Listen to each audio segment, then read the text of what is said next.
Hello and welcome back to Boring Dad Gaming, as today we're going to be playing some more Roottreemania. Made some progress in the last one. It feels like we're getting there with this tree.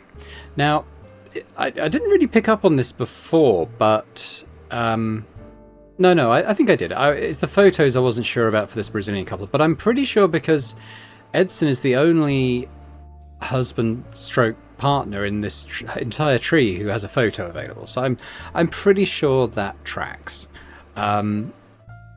This, I think, is Susie wasn't, or even Suzanne wasn't in my list of available names, so I've put this down as Susan. According to Cicely Sanchez's book, or her interview, that Guy was being followed around country to country by Susie, who I think had propositioned Cicely on Guy's behalf or something. And Cicely basically said, yeah, they were sleeping together. So I'm pretty sure that's that. I think Christine Farrow is going to tie in. I think that works. I forget exactly which photo she was present in. It was this one. Yeah. So it's the addition of Zach in this photo that kind of places her at the right time period when they were kind of handing over. We also know that he transitioned from an orange suit into a green one, which he's wearing in this photo.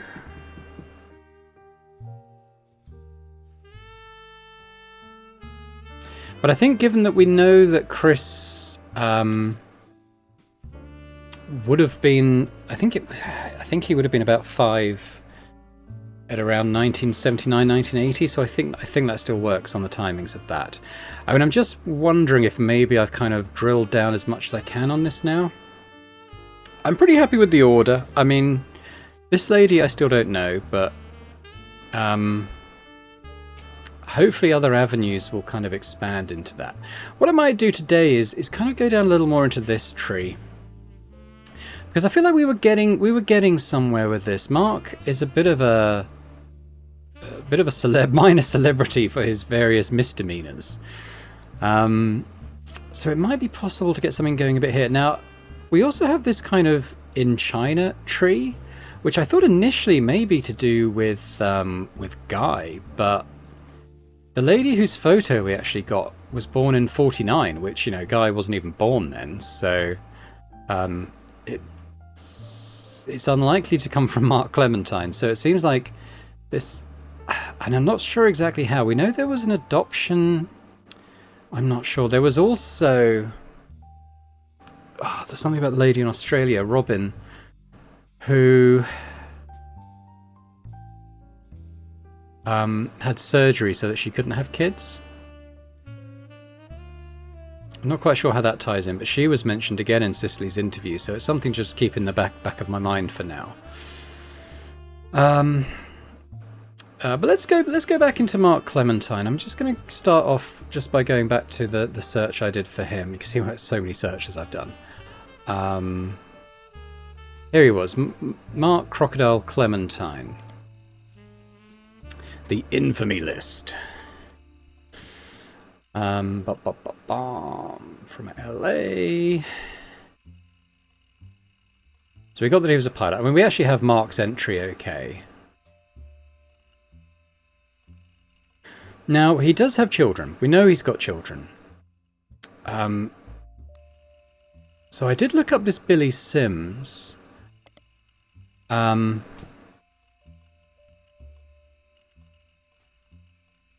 It didn't really lead to anything, so I'm wondering if I've missed something here. Now, it does say he had his 15 minutes of fame. I don't think I did anything with him beyond this this search.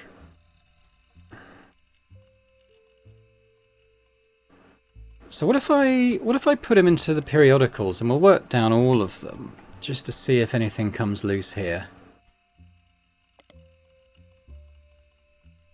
Yeah. Okay, that's fine. Probably nothing in the music book magazine. Oh, no, this is new. Okay, nothing printed out, but let's read it. News Time did a small piece about a fight between Sims and Crocodile, but tried to approach it from a different perspective. Their goal was to paint a picture of two men involved from others who knew them best. Not only did they manage to interview Sim's wife, Carla, that's not too important, as well as multiple staff members at his school, but they hunted down Colleen Webb, Mark's ex-wife. Let's go straight to put that in the family tree then. So we've got a Colleen here. Oh.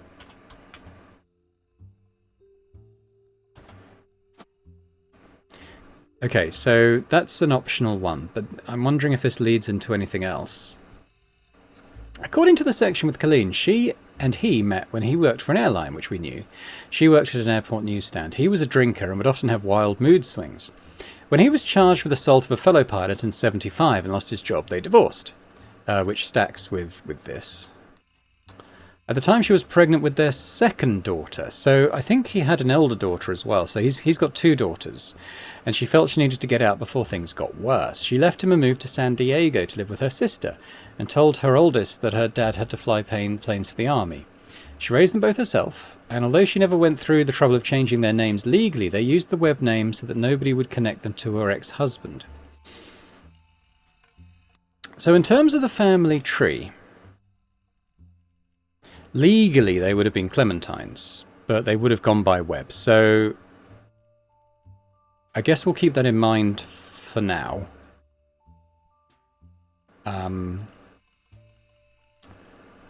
But let's Colleen Webb. I wonder if we get any hits on her just in a spider search. Oop.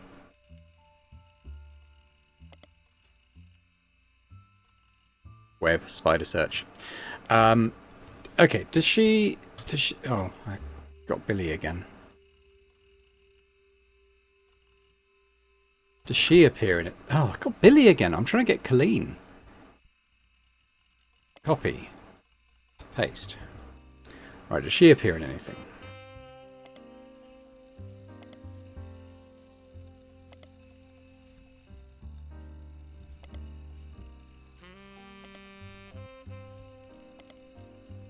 Seems unlikely, doesn't it?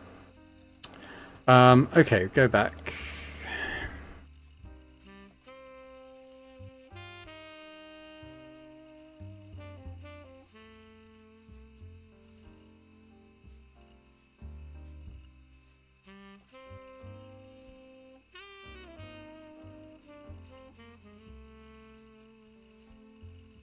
If I just spider search someone like San Diego, I don't suppose it comes up with like a newspaper name. No, it doesn't, unfortunately.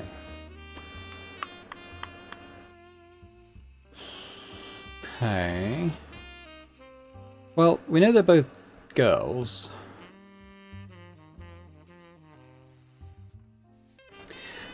I mean, I guess another point is that he might have appeared in other stuff. That was news time. Let's keep going down the list. Oh, okay, we actually got stuff. Piketty magazine is kind of sleazy, so they're not afraid to publish a few details that more reputable news publications wouldn't. You look at the Billy Sims incident, and it seems they did report on it. You get a few useful bits of information. Billy Sims was once arrested for throwing a Molotov cocktail at a company that was found to be testing products on animals. Okay. According to police paperwork, Crocodile Clementine's bail was paid for by Tostarito Jacobson. Interesting. Piketty interviewed other students that were at the event to find out if anyone knew anything, and the word going around was that Mark showed up because his daughter Mary was graduating that night. Okay, okay, that's good because that gives us a name now. So his eldest, who was graduating, is Mary, and I mean I'm going to put Clementine in for now. I guess we'll keep an eye on whether she might go by Webb for the purposes of this family tree. I'm not sure,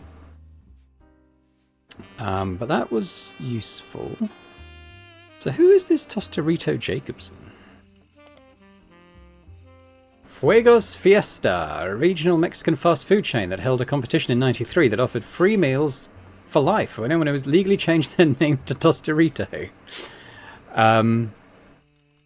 Was a burrito with a cylindrical tostada. Okay, that's not. According to a few different sources, Tostarito Jacobson used to be named Lucinda. Now, didn't we have Jacobsons in the original tree?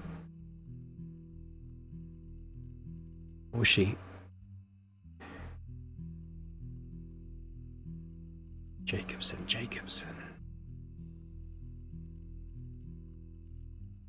I thought maybe we'd seen some Jacobsons come in somewhere.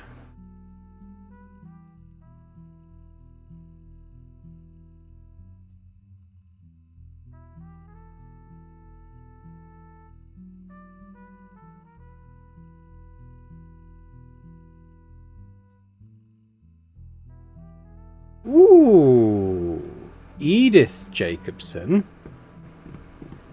was Miracle Jr.'s wife. I thought I recognised that name.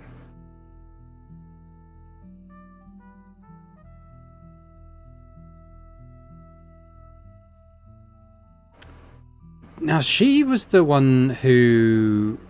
Her and I forget if it was her sister or someone, but they committed a crime, didn't they? They stole from like the collecting plate or something at his church.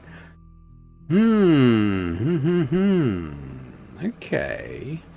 Let's look up Lucinda Jacobson then.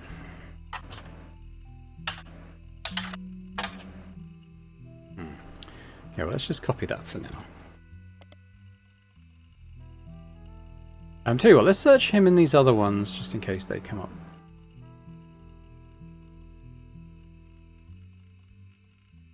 I think this is new. Okay, let's continue down this. The Portland Telegraph had an article slightly longer than most about the Billy Sims incident, mostly because the assaulter, Crocodile Clementine, had appeared in the paper before.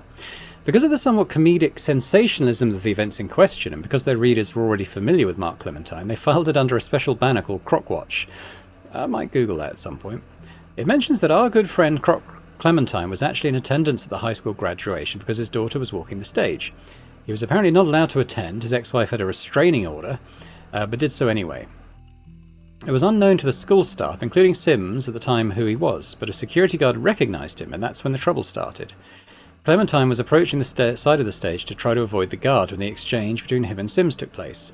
The article finishes by facetiously asking, what will Croc get up to next? Stay tuned for more Crocwatch. Unfortunately for your investigation, as far as you can tell, there were no more instances of Crocwatch. Maybe it's not worth Googling that then. I guess we could see if old Billy appeared in any other magazines. Team Blast, want to know about that? Probably not. Okay, so what did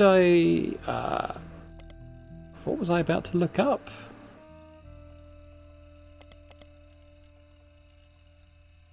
Oh, we're going to put Lucinda Jacobson in and see if anything comes up.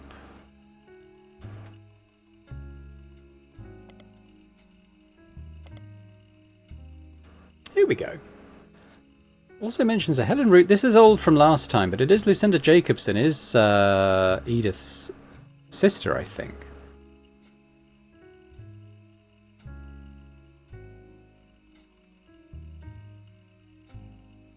Sister Lucinda, yeah. Do they appear anywhere else?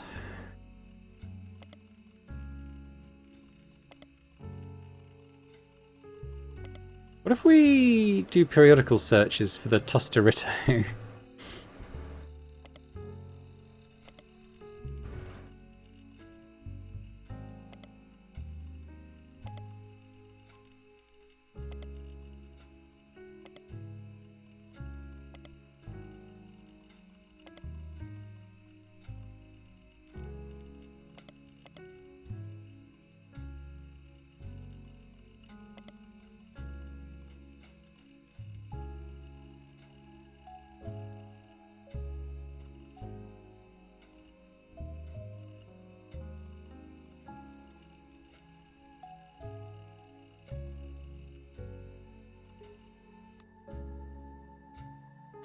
So they would have been, I don't know, cousin once removed. I don't know. I don't really know how the once removed thing works, but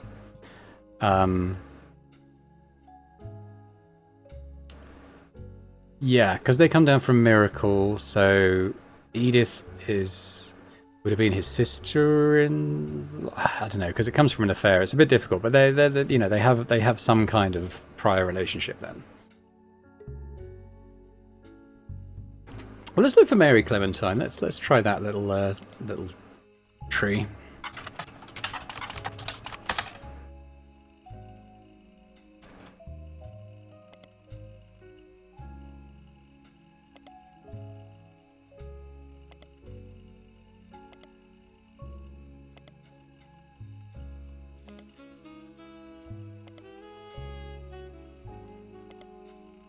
No. Okay.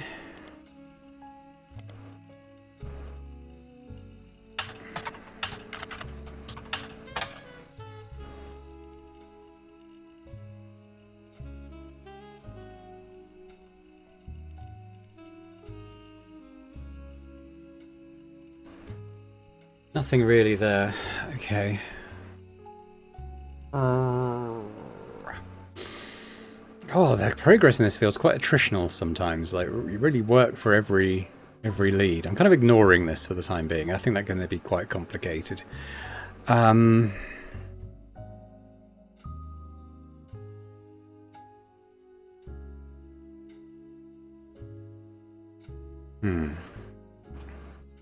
I guess I searched for Mary Clementine, didn't I? We know that she actually went by... That was her legal name, but she actually went by Webb. Oh, here we go. A Mary Webb in San Diego has a website called Webb on the Web. Apparently it's a personal travel diary that also doubles as an advert for her travel agency. Oh, okay, so do I have... I suppose I got an occupation, so we could put in travel agent. Assuming it's here. Yeah. Okay, cool. There are descriptions of Mary's services, including booking flights and cruises. Almost all of them involve extremely niche audiences. It seems Mary is the #1 agent when it comes to booking spiritual vacations aboard ghost ships and in specific hotel rooms that are said to be haunted. She also has a dedicated section for more traditional modern cruises that cater to specific groups such as fans of boy bands. In the diary entries, she talks about the trip she's personally taken and uses that as an opportunity to feature descriptions of amenities and excursions that the ships offer, even when you're on them to see a specific band or ghost. There's also pictures of ships, hotels, landmarks in places she's visited, as well as a picture of Mary herself with a ship in the background. One of her diary entries actually mentions the day that the photos were taken. Okay, maybe that's in my evidence. She was allowed onto the ship on port day in San Diego with a professional photographer she knows. A photo of Mary has been added, so, okay. Let's grab that. We could look up the photography agency as well. Front of an alleged ghost ship from the 1800s, lost at sea, yada yada. I don't know if that's relevant. I will look up these guys though. It's a photography studio that was listed on a few different sites for businesses in San Diego. I'll scan down for anything that seems relevant. No longer exists.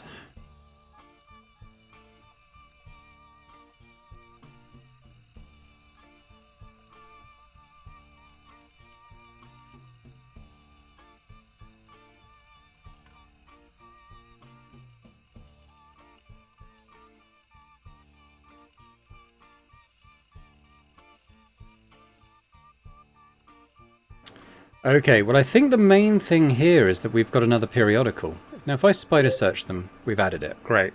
Photography magazine. Now that could be really useful.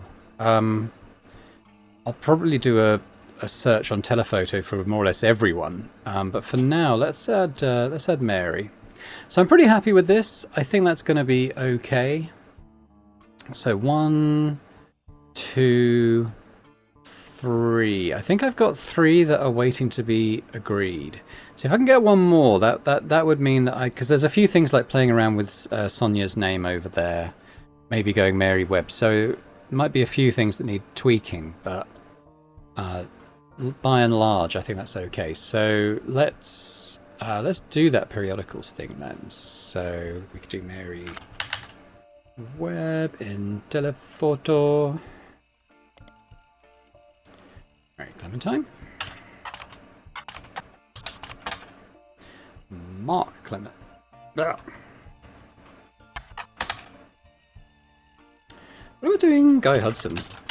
Because he travelled around a lot. No. Okay. Okay, wait, who? What was the guy's name?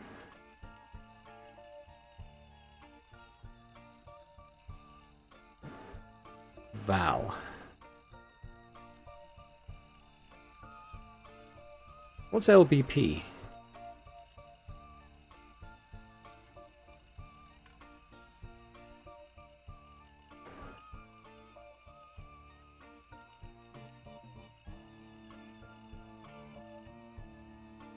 I don't know what that is.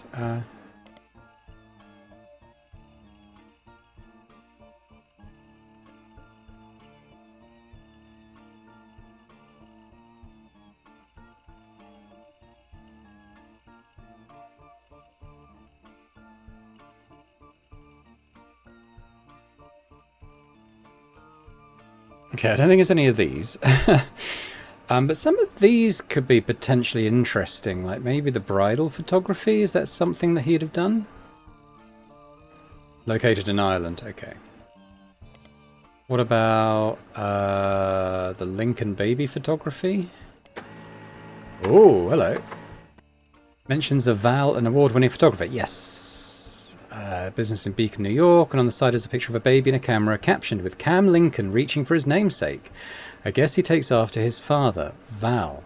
Copyright 98.99.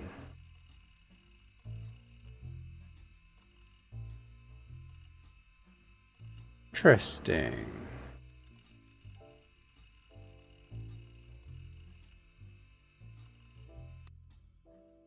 Okay. Lincoln baby photography. Cam Lincoln reaching for his namesake. So do we assume that this is Val Lincoln then?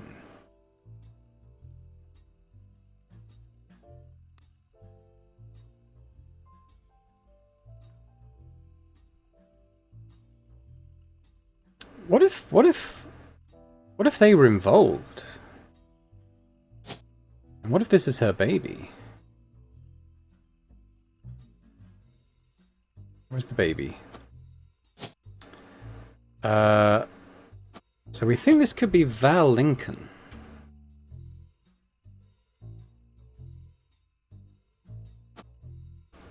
And what was Cam Lincoln?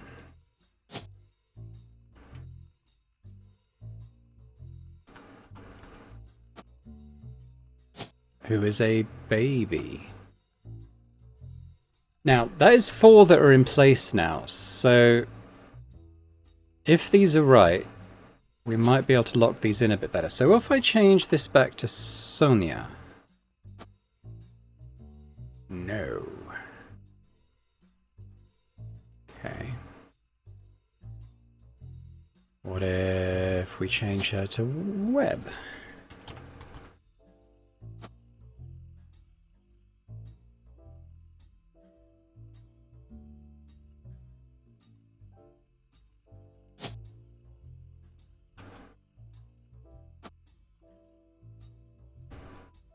Okay, something's not working there. Just the fact that reaching for his namesake, I guess he takes after his father. That suggests that Val is the father, right? Tell you what, though. He looks a little... I mean, he's got red hair. Okay, tell you what, let's...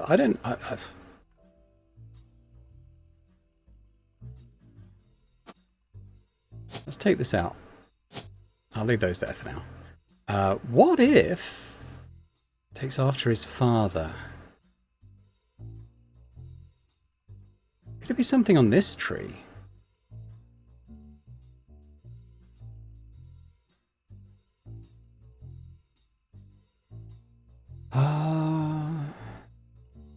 So that would have been in the sort of current day.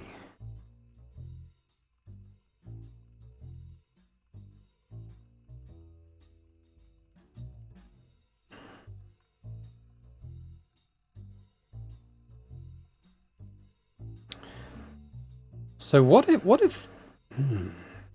they're there? Or like down here? Or here? I don't know. John Doe.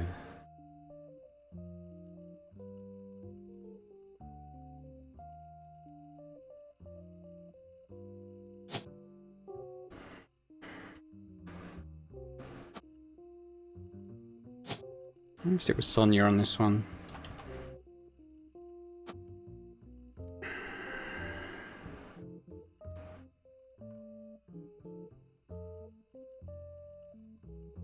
It just feels like because they know each other, that just seems like the obvious connection. So I don't know. I'll pop it in. I'll keep it in here for now, but I'm open to moving it. It'd be a bit of a coincidence if he was another part of the distant tree, wouldn't it?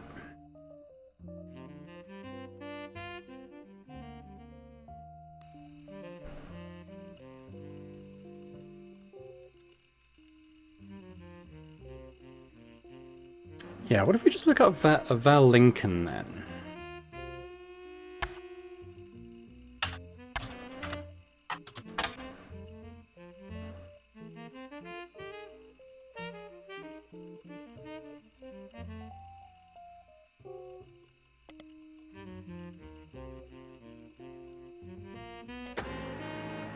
Here we go. Val Lincoln was featured in Telephoto. The cover, which featured one of his photos, as well as portions of the article, have been added to evidence. Okay, well, if there is a photo of him, that means he's someone else.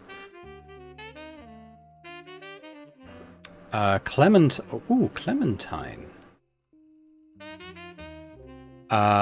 Okay. So we got a lady here who is a Clementine in the war.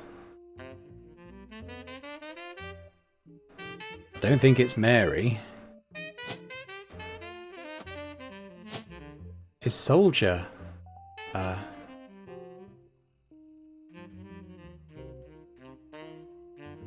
Military. Okay.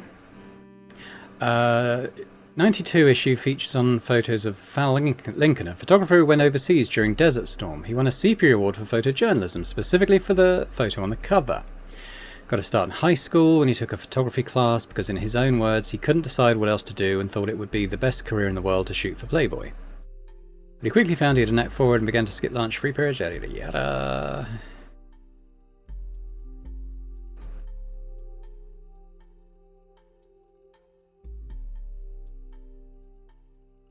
Val was 19 at the time. So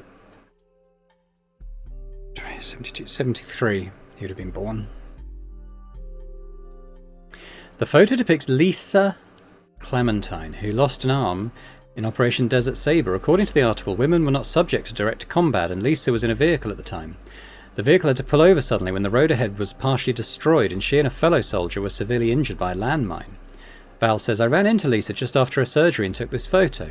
Then, until she shipped out, I kept finding excuses to go back and take more pictures of her. I guess it was fate, because that's the photo that won me an award and got me into your magazine and also led to my engagement.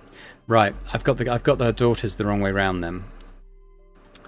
So Mary must be the younger. Okay, but we've got Lisa. So that's cool. Yeah, so these switch. These are okay, but I need to switch these ladies around. This is Lisa. She's not a travel agent.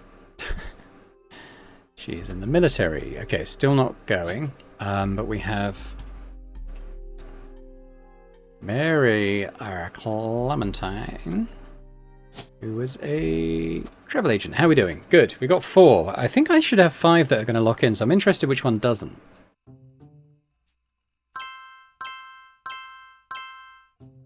Okay, so actually, interestingly, Lisa didn't. Huh.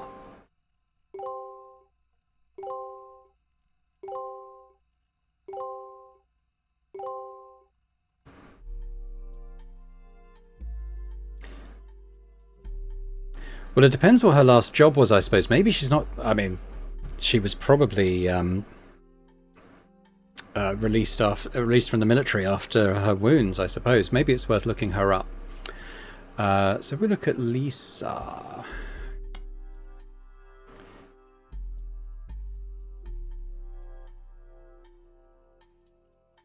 let's look her up. Maybe she has another job now.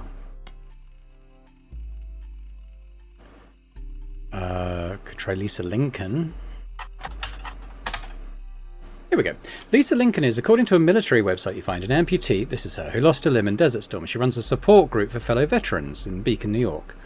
Okay, not sure what job that means, that is. She makes another appearance listed as a professor at West Point. Ah, okay, so she's a teacher. Teaches classes that contribute to their environmental engineering major.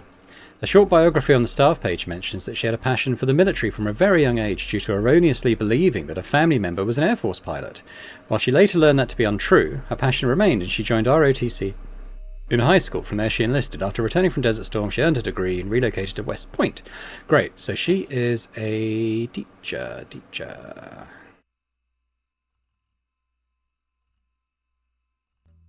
Oh, a professor. There we go. Okay, so I think she'll lock in. I'm pretty confident on that. So that's cool. We've actually got all of this Miracles tree done now. Ooh, this one's still a problem. We've met. Okay, so we have at least got these ones locked in. So we kind of, by process of elimination, I think these also work. How we get further down into these, I don't know.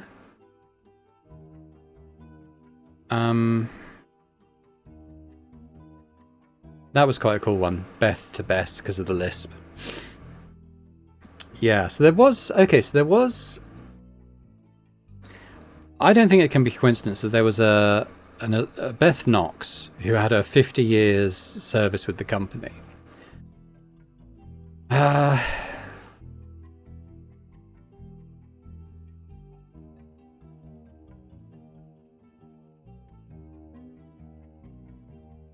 The John Doe's weird. It's a very strange tree on this side. You know, we're making progress. It always feels like I'm not, and I don't know how to make progress, but... so Christine Farrow, we got you. Then what happened after that?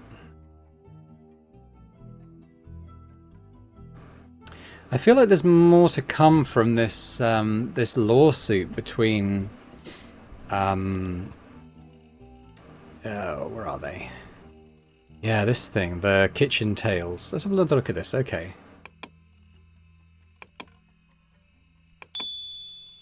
This garnishing the truth was wasn't in here if I remember right.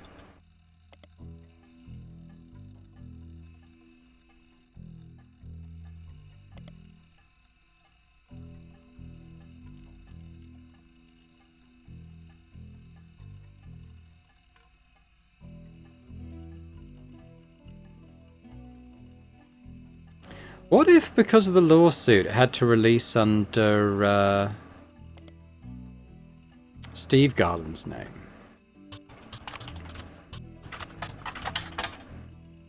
Ah! Haha! The introduction of this book is a series of acknowledgements from Steve. The first is, Christine, thank you for everything. Your support means the world to me. You are the apple of my pie. The second is to James and Robert. You're becoming amazing men and incredible chefs. I guess I'm a good teacher. The final is to Mark Zimmer. You proved my storytelling approach to recipes could be popular. Without you, this book couldn't exist.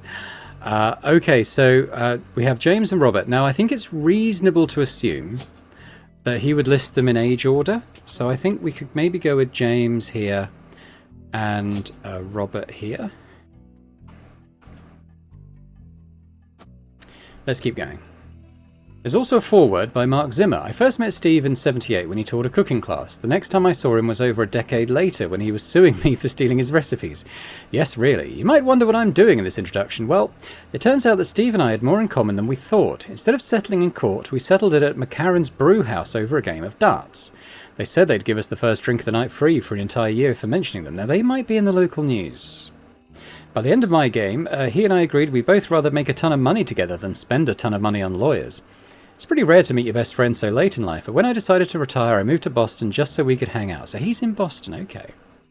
So if you're browsing this book in a bookstore, please buy our book. We need more money for when the free beer runs out, and the bookstore could probably use the sale. Okay, so let's... now, I don't think the book entered my list, but let's have a look at this. McCarran's Brew House is a pub in Boston, and they have a website. Apparently the bar has been around a long time. On the site, there's a list of famous people who have had a drink there, including former President of the United States, not of the Roottree Company, Kennedy.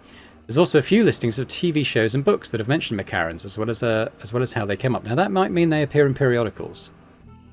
One of them is Garnishing the Truth. The site has this to say: local and regular Stevie G wrote a book about food. We prefer cocktails, but he gave us a shout out, and we ain't going to say no to free press. So go grab a bite at his kids' joint Friday. And then, so we'll look that up, and then swing by to meet him for a drink.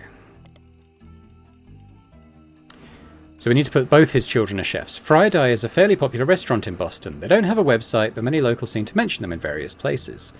One more in-depth review explains that it's not a full restaurant, just a front door and a very small interior with a window. Unusually, the restaurant only serves vegetables, but a lot of reviews say that in spite of that, it's delicious. You will also find a short story about it listed on a website called My Boston Homepage. Whoever runs the page seems to just link to random sites related to Boston, tell personal anecdotes related to Boston, and give their relatively short opinions on things in Boston. It's very unorganised. It has this to say about fry-dye. Wicked overrated. I saw it in Chef's Signature, Okay, so another magazine here. So I went, and there was a huge line, and they didn't have a single meat dish. What's even the point? So we're going to... Let's Google that. It hopefully gives us a periodical. It does. Nice. So why don't we... straight away go and look up James and Robert Gar. Oh, we could look up... So what... No, we want fry-dye, don't we? Fry-dye? In Chef Signature. I might have spelled it wrong. Oh.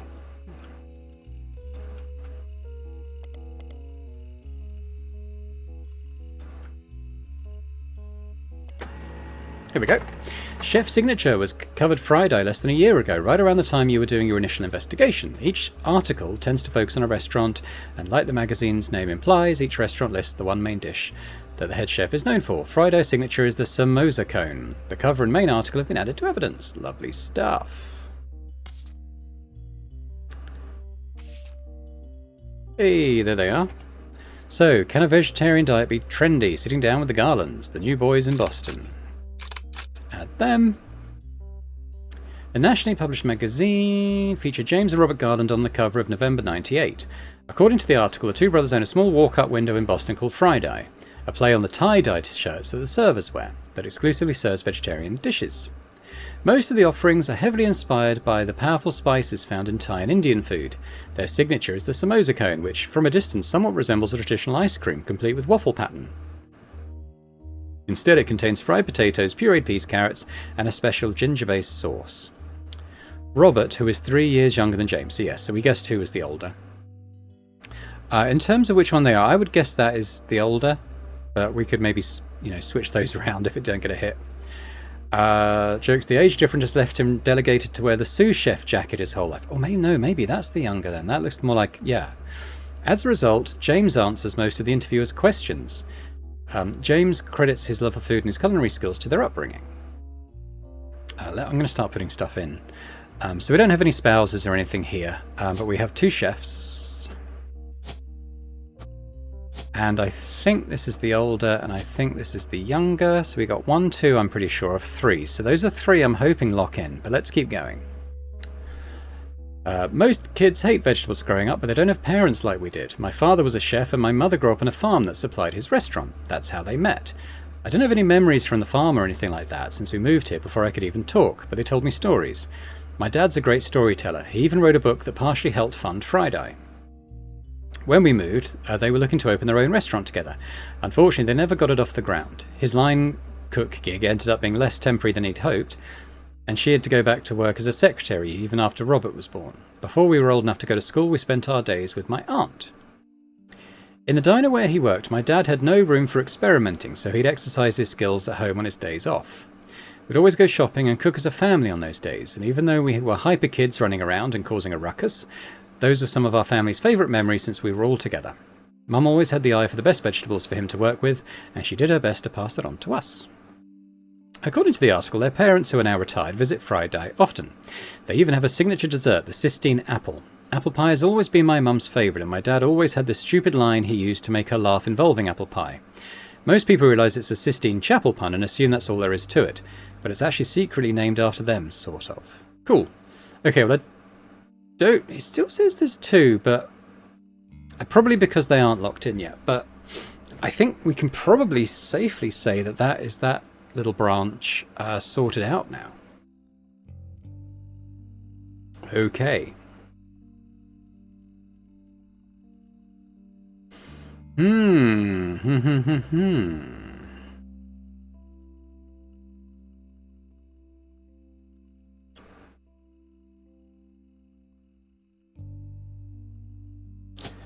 I mean, if she is right, then that will lock in. I have to remember what I searched for. But I think I've got 3 ready to lock now, so...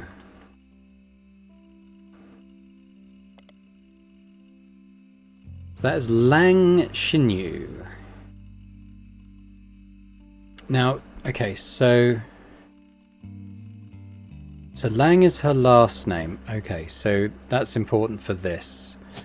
So her first name is with an X, Xinyu, and then we have Lang. Now, is she a CEO, maybe? I guess, does say businesswoman? Yeah, she took over as CEO in '92, so...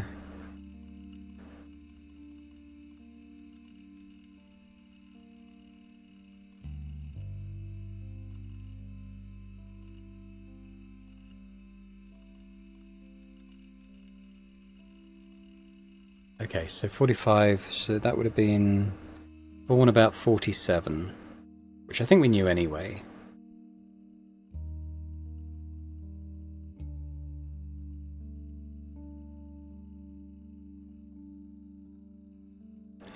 Now, it says her nephew will take over from her, which would mean this, wouldn't it? If, I mean, I'm running out of space to put these guys, so... It's the only place that really makes sense.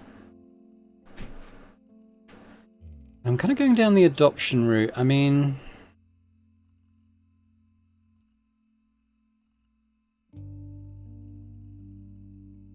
So those would be her kids. Oh, no, that wouldn't be nephew, would it? No.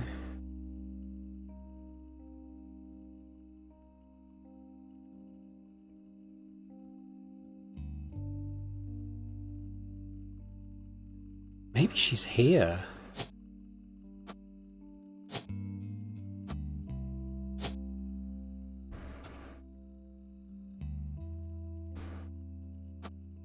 Ah, I was hoping that would go. I just don't see how she'd be the direct child of that. Whereas she could have, like whoever this child is, could have married, you know, someone Chinese, and had her. She didn't have any children, which is why a nephew. Ooh, this tree is confusing me. So they had a child who married...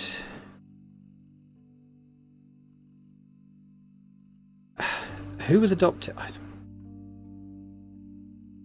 I think they're saying that she adopted this person. And what did... Okay, well, how did the adoption thing look up here? So... Yeah, so the string goes into... Yeah, okay, so... The string there is going into the adoption. I don't know why it's not more down here, but...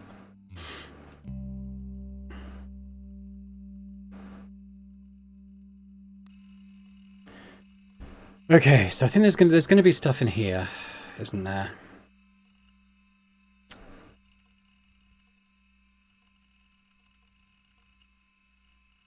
I guess I could look her up in the periodicals. I've got quite a lot of those now.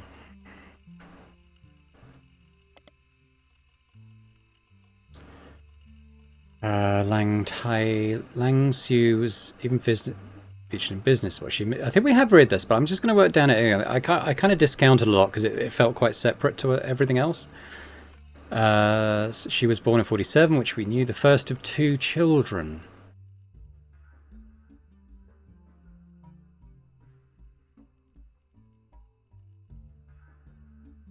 Oh, maybe she's here. Maybe I kind of thought that would be more modern than 47, but actually... We think this was 21. This person was probably having children late 30s, early 40s. She could be here.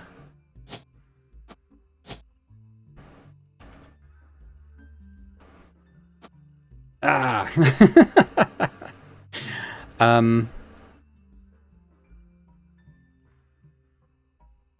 2 children. Where else do we have? Well, we got here. 47 though, no, because, I mean, this girl wouldn't have been born then. This side of the... I mean, if she does feature in this tree, that's the only... And I can only think that's why there's so much information about it here. What else does it say?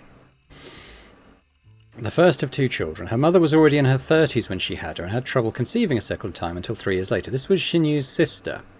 It became clear that her father was not going to have a son to pass the family business down to. That's how Xinyu became involved. Her father stayed the president of Langtai for a very long time, and his daughters grew up. He began training them in hopes that one of them would have a son who could take over. One helped him in China, and the other in the USA. When he died due to societal damage, many in the know that this could be a problem. His brother, Xinyu's uncle, was not a businessman and was not much younger than his brother. During this time, she... Okay.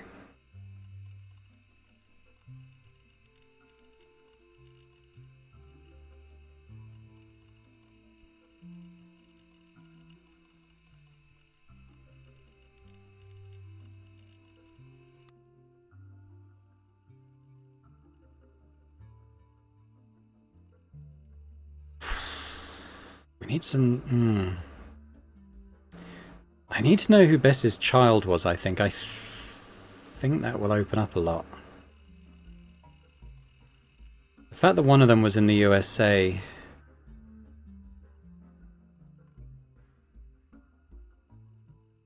Maybe they had a male child who married Xinyu's sister? Oh, I don't know if that makes sense. That doesn't make any sense. Okay.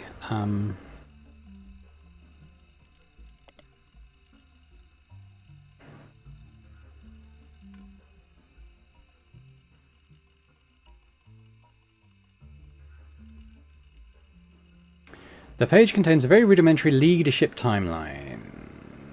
It goes back 250 years. It'd be nice to have a look at that. Lang Hongbo, China. So Hongbo Lang was the CEO in the 70s. He died before it was... So there's not much out there. His younger brother.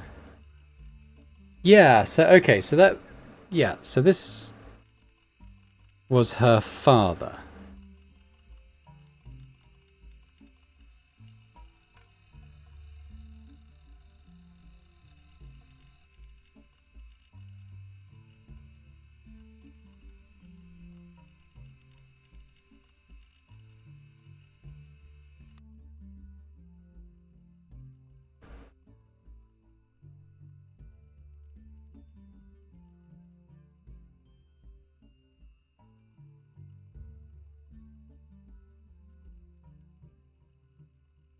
I still think this is her. I know that's right. Now, I did wonder if I'd got these the wrong way round, so I guess we could switch those over. We've got 1, 2, 3 I'm very confident on. Because I think if that's Lang Hongbo, had a child... Had trouble conceiving, so they could have adopted. That would be her younger sister. And then she's looking at her nephew taking over, who could be down here. That to me makes sense. Yeah,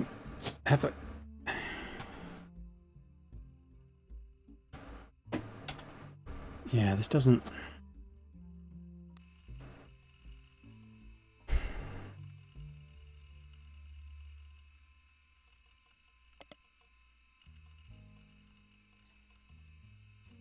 Let's look in the periodicals and see if anything comes up.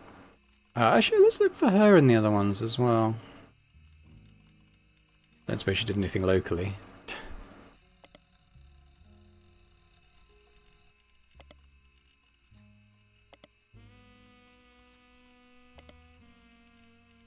No, okay, let's look for Hongbo.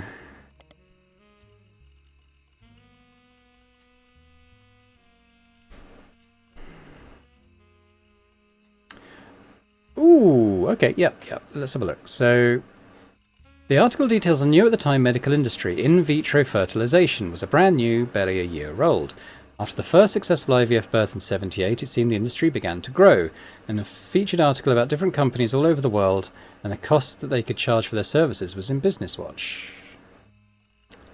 Apparently at the time, the CEO of Lang Tai was Lang Hongbo, and his younger daughter Lang Jinyao and her husband could not have children, so in an attempt to create a suitable heir, he paid them to have their child implanted in his older daughter, who was unmarried. Oh, the cost... Okay, so...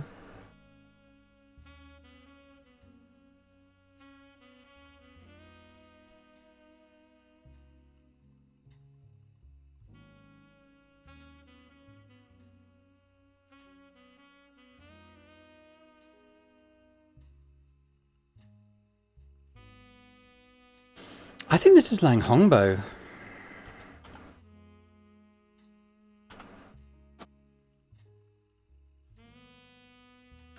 Had 2 daughters, so...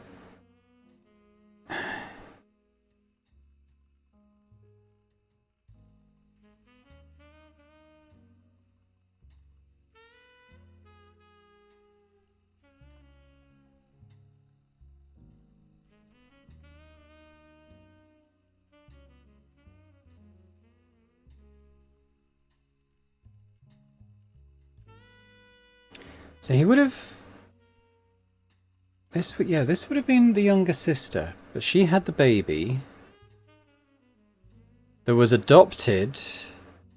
I'm sure she goes there, you know.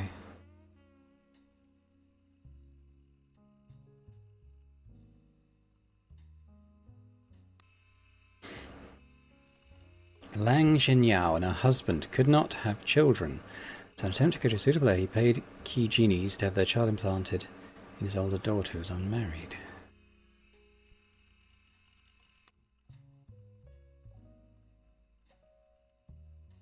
So this would be Jinyao. I doubt she was a CEO. But it might be worth searching for her. We might get photos and stuff. Okay. I'm going to look him up in other magazines, I think. Now, she lived in the US, so she might appear in one of our local publications, potentially.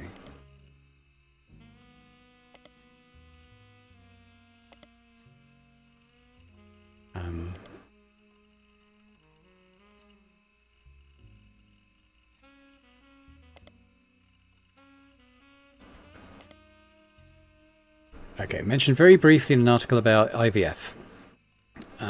Is this the same one? That looks like the same thing. But what else do we have?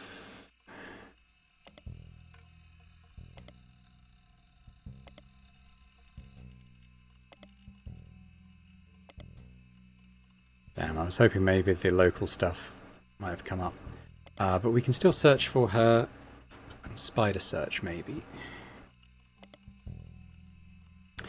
Piece of Asia is the American arm of Lang Tai, located in Pittsburgh, Pennsylvania. According to their site, the Tai in Lang Tai translates to peaceful, so they chose their name in America to match. There are a lot of other companies listed here too, too many to investigate, as very few of them seem to have any relevance. The business is said to be owned by husband and wife Jerry and Linda Han. Their Chinese names are listed too, and from using an online translator, it seems that Jerry is Han Junwei and Linda is Lang Jinyao. Okay, so we got Han Junwei, which would be Junwei Han, right? Which kind of works here.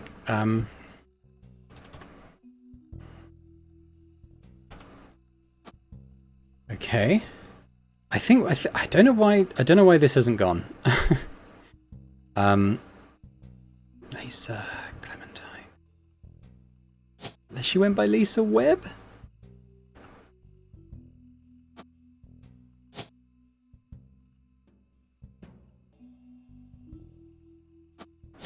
Is Professor wrong? I have to look at her job again. I don't suppose she's principal. Military, unless she's still in the military? No.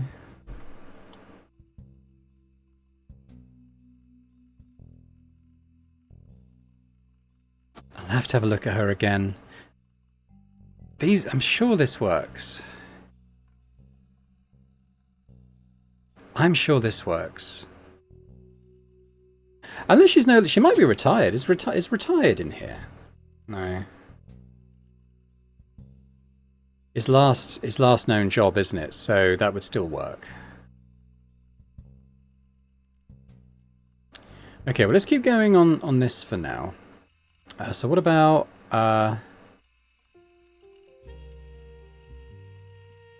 Lynn? What about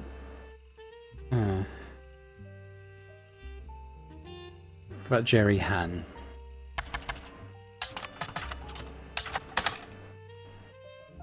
Jerry, Linda, and Mark Han. Okay, so we've got a potential child here, I believe. Appeared recently on a website called Focus on Philanthropy under the headline Hanging with the Hands.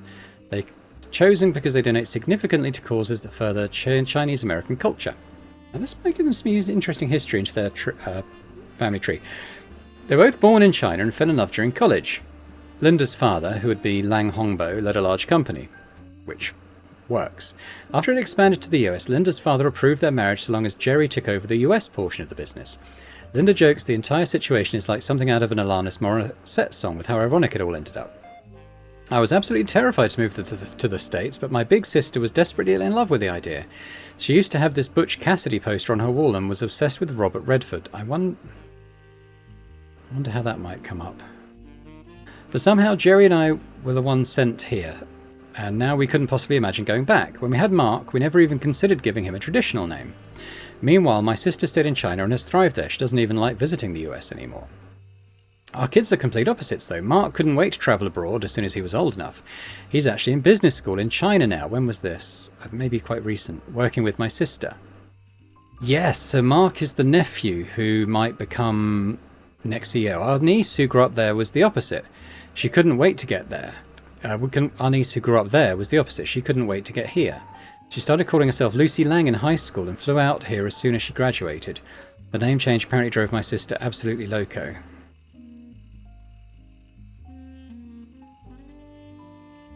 So we got probably Mark Han.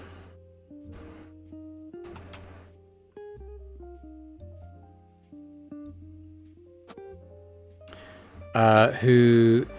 So this is in business school, so when people put college student, then I think this is Lucy Lang.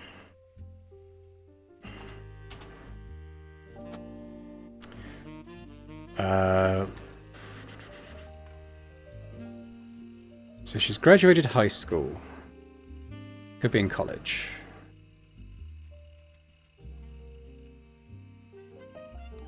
I guess we'll put that for now.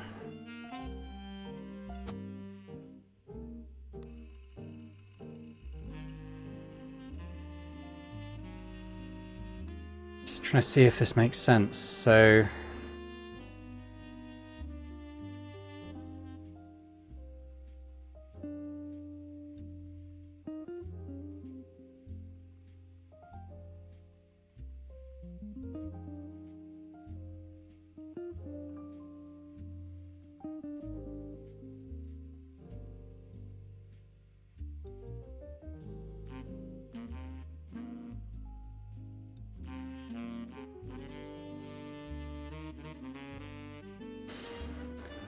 I think it does.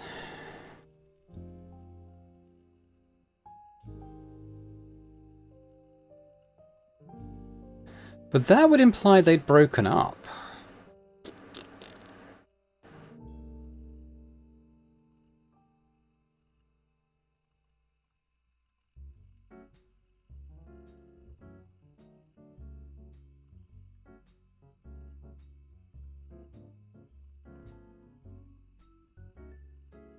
I can't see that there's anywhere else in the tree that this works.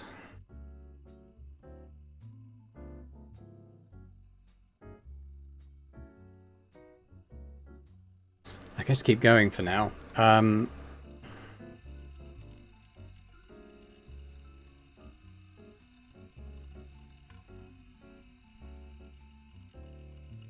guess we can kind of look them up in the periodicals, perhaps.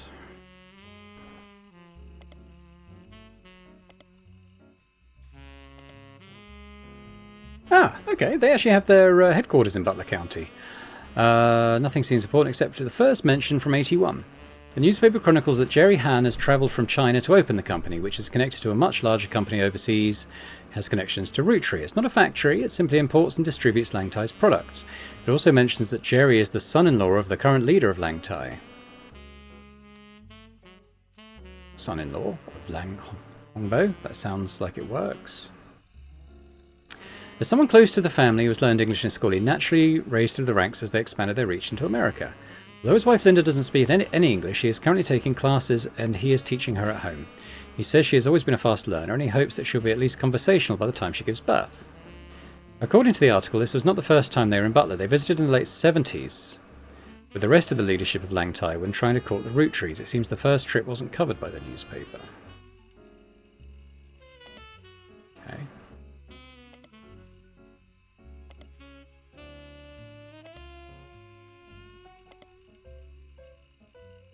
I might look up Linda as well.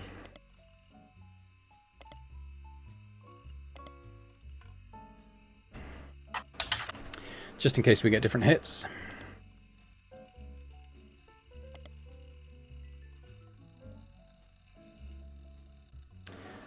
Still no pictures.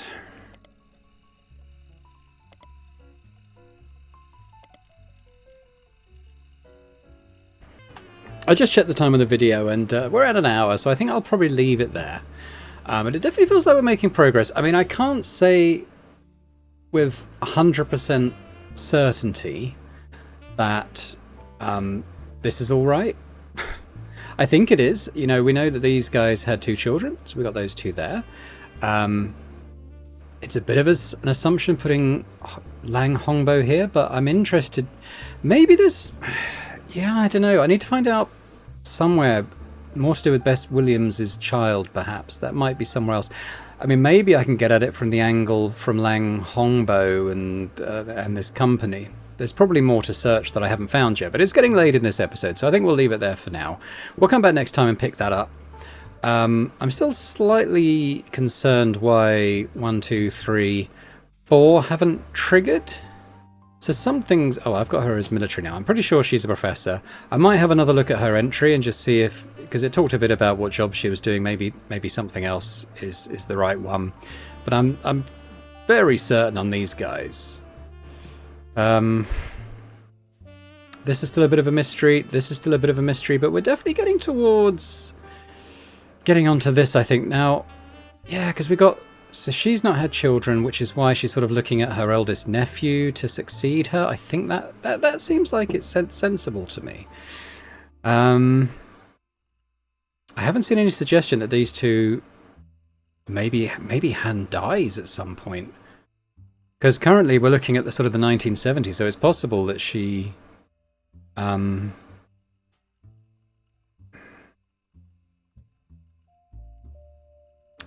remarried at some point. I guess we'll find out. I really couldn't say, but you know, I think we're getting towards it.